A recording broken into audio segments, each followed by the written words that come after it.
চল আমরা আমাদের দুনিয়ায় ফিরে যাই। আর এটা বলে দেয়ালে হাত দিতেই তো তারা গায়েব হয়ে যায়। যাক, আমি মনে হয় আমার দুনিয়ায় ফিরে এসেছি। আরে বাপরে, এগুলো আবার কি? এত বড় বড় ইঁদুর! আমি আবার ভুল করে কোন দেশে চলে আসলাম? আরে বাপরে, এই শালা তো আমার দিকে আসছে। এখন তো আমাকে পালাতে হবে। আরে এটা আমি কোথায় আসলাম? আর আমার বন্ধুরা কোথায়? ওরে বাপরে, ওরা তো দেখি আদিবাসী। ওরা তো মানুষকে কাঁচায় চিবিয়ে খায়। ভালো হয়েছে আমাকে দেখতে পাইনি। ওরে বাবারে, এরা তো আদিবাসী। এরা তো আমাকে মেরে খেয়ে ফেলবে। ছেড়ে দাও, ছেড়ে দাও, ছেড়ে দাও আমাকে। এই যে শালা মানুষ, আমার সাথে আয়, তোকেও আমি নিয়ে যাব। আরে ভাই, তোর উল্টাপাল্টা বুদ্ধির জন্য আমরা এখানে ফেসে গেলাম। তারপর কি হলো এটি দেখার আগে এই দুটি ছবির মধ্যে আল্লাহকে ভালোবেসে থাকলে ভিডিওটি লাইক দিয়ে চ্যানেলটি সাবস্ক্রাইব করে দিন।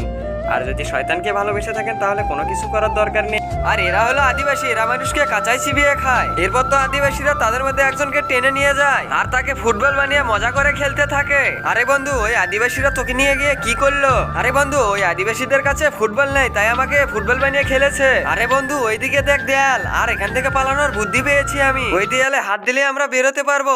আবে তাহলে দেরি করতেছিস কেন? তাড়াতাড়ি পালা। এই যে সৈন্যরা, ধরো দুইজন শালাকে। তারপর তো তারা দুজন দেয়ালে হাত দিতে সেখান থেকে গায়েব হয়ে যায়।